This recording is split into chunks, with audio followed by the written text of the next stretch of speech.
What's up? Welcome to your Daily Buckeye Blitz for Tuesday, 2 for Tuesday. I'm a little extra goofy this week because it's game week. I know we're playing Akron. I know that. You don't have to tell me that. I'm aware. But it's Buckeye football. It counts. It goes on their record. Goes on their permanent record. So I'm excited. Let's get into it. All right. Please visit thebuckeyecast.com. Get in there, get yourself some gear, start the season off right with a new shirt or a new hat, whatever you like. And please hit like, subscribe, leave a comment. We're still trying to grow this platform. We're averaging at least one subscriber a day. Let's see if we can get two. You be the difference. You are the difference. Be different. Anyway, too far. Too far. So getting into game week here, we're going to have our usual rundown like we did last season. If you're new to the channel, basically after the game, the week after the game, we go Sunday will be Sunday's Daily Blitz as an instant reaction. Then me, Jeff, and Sean go live Sunday nights at 7:30 p.m. Eastern. Mondays, we talk offensive stats and grades. I give you my grades. Tuesday, we talk defensive stats and grades for each player. I give you my grades on the defense. Wednesday, we give you a rundown of the highlights of Ryan Day's press conference. Thursday, we'll talk Jim Knowles' press conference. Friday, 5 keys to a Buckeye victory for the next day's game. Saturday, we'll give you our best bets. My best bets, anyways. I wouldn't take anybody else's advice.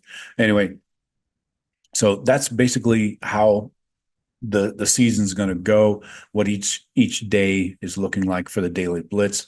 So hope you will enjoy the ride. And if you have a preference, if there's something else you want to hear about, we also are going to have our Friday live show still at 4:30 p.m. Eastern. And all of our live shows are going to be on Twitter, Instagram, and here on the YouTube. So Facebook is coming. Somewhere in the middle of the season, I had to start a new page, so they make you wait 60 days before you can go live. So whatever, Zuckerberg. Anyway, so today we're talking O-line. Very important information here. We got a lot of guys to give their 2 cents. How camp went. Justin Frye. I'll talk a little recruiting here. So let's get into it. Off the top, let's hear from the position coach, Justin Frye. Where did Ohio State's offensive line improve from last year? He said, we're playing more and continue to play more like linemen, not lines on a page. They're not just saying I'm a line on a page. They're saying I got to go block the next guy. So kind of free thinking kind of is how I take that. Not lines on a page. I don't know. Anyway, Frye said the game is really slowing down for Tegra. That's good to hear.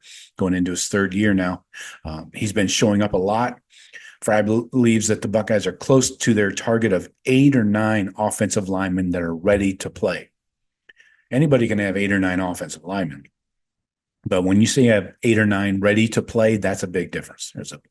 There's a very big gap between just having them and then having them ready to play. So Frye said that George Fitzpatrick and Zen Michalski have played their best football of their careers at Ohio State. He's confident in them as Ohio State's backup tackles. So, of course, he got asked about the 2025 offensive line recruiting class. Never too soon, is it? He said, we're not done yet. I mean, keep your head on a swivel here. December is a long way away. And then 2 days later, Javon McFadden, the 4-star interior lineman, commits. Out-of-state guy, too, by the way. Next up, let's talk about Donovan Jackson. He talked about what stood out about Ohio State's offensive line in preseason camp. He said the whole line, for the most part, has a lot of playing experience. Everyone on the line played last year. Now they have a year under their belts. He said it's a veteran mentality. They've seen it all, and they can play fast now. Where can they improve? Jackson talked about just simplifying the offense, running off the ball, He said Coach Frye gave them a lot of tools in terms of hand placement, what they can do to gain leverage, displace guys off the line of scrimmage. So using what they learned to execute in the game and improve it in practice. So he was asked about Josh Simmons. Where has he improved? He said that he's seen Josh Simmons grow the most from having reps in the system. There's a lot going on in the system. So having the reps, seeing in live fire in front of you helps you gain confidence. The O-line, half of it is mentality, other half is confidence. So adding that other half to his game has helped him improve further. It makes me feel good about the left tackle. Donovan Jackson said you can see McLaughlin's leadership on and off the field. He said his experience and his leadership at the center position, communicating down the line, making sure everyone is on the same page. And that's the key. When you're a center, you got to be a great communicator. You got to make sure that everybody hears you, right? Because you're calling out the blocking schemes. So, and last year's center, Carson Hinsman, is up next. He talked about his expectations for this 2024 season. He said, wherever coach wants me at, I'm ready. He said he's been working very hard in the offseason. He said he was dead set on being an Iron Buckeye, and he nailed it. He said he was really proud of the offensive line having 3 Iron Buckeyes. He talked about moving from center to guard. He said, I've always told coaches, I'll play safety if you want me to. I'll do whatever it takes to help the team. Hinsman said that Luke Montgomery's done well making the calls on offense. Montgomery's taking snaps at center now. So it'll be interesting to see who the backup center is. Seth McLaughlin, he talked about how tight-knit the offensive line room is.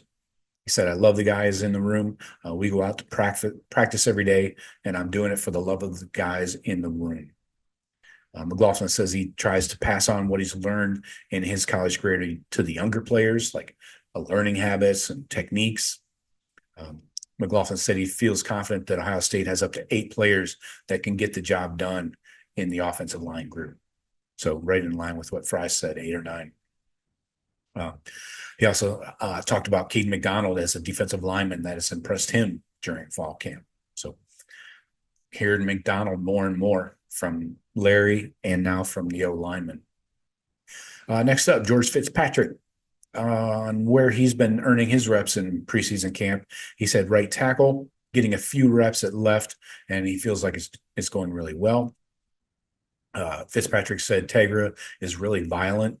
He has heavy hands. He plays nasty. He's always finishing dudes, and we need more dudes finishing dudes, right? Anyway, says you have to trust the process, know the coaches, have your best interests in mind. You kind of just have to wait your turn. If you keep working, good things are going to come to you. So Fitzpatrick said he's had to be more locked in and even more focused this season. So expect to see some of all these guys in the 2D. Fitzy, everybody. Tegra talked about his mentality entering year 3. He said he doesn't feel satisfied. Says, I'm a guy who's really hard on myself. He says, I push myself every day. I'm trying to get better no matter what. He talked about his competition with Carson Hinsman at right guard. He said, I feel good about the competition. It's made me a better football player. Tegra said it's helped a lot to be focused on just playing right guard this offseason. So having one position to worry about, right? Tegra Tshabola said, everybody on Ohio State's roster is playing for something this season. Everyone is playing for their family. Everyone is playing for this team. Next up, Josh Frye. We just got a couple more to go here. Josh Frye on the O-line having a chip on his shoulder. They said it's what drives us. He says, Seth is supposed to be the worst in the country. People don't like me as a right tackle. Tegra is too slow. Donnie's supposed to be going to the NFL. Josh Simmons doesn't know what he's doing. He said, everybody has an opinion about us, but it's an opinion. I don't really care about it. Exactly. Do not pay attention to the social media, dude. Fryer said Ian Moore is doing really well. He's going to be a really good one. Fryer talked about being an Ohio State football player. He said, when it's good, it's really good. When it's bad, it's bad. At the same time, it's fun. I didn't expect this as a college football player. It's completely different from high school. This is life in the big city, somebody once said. Uh, Now, Zen Mahalski, another backup we're going to see at tackle. He talked about being ready to contribute this season. In preseason camp, he called his extra reps a really good opportunity. Mahalski says he feels a lot more confident in his ability. He said he's more comfortable on the left side. He's had a whole year at the left side, so he feels much better than he did last year. So expect to see him backing up Simmons. And then Fitzy will be backing up Fryer. Luke Montgomery had a quick couple words here. He said him and his teammates aren't paying much attention to the criticism that they received since last year. He said he's playing both center and guard right now. He feels confident in his ability to play any position on the line. And Montgomery says Donovan Jackson and Josh Fryer are his teammates he's learned the most from. So that's the O-line. This group sounds like night and day different than they did a year ago, man. These guys have confidence. They're patting each other on the back, pumping each other up, and now even the guys in the two deep have confidence and in their abilities and things like that. So nothing but positivity, and I feel really good about this group coming out of fall camp, heading into week one.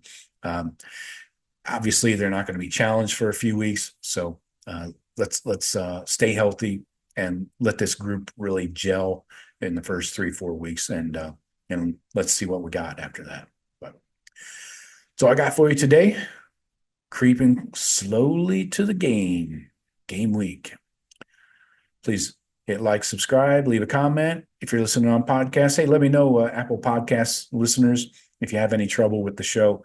I'm trying to follow up with Apple and find out what's going on. But if it's working for you, great. I have issues personally, aside from the podcast issue. But just kidding. Anyway, so I got for you today. Talk to you tomorrow. Go Bucks.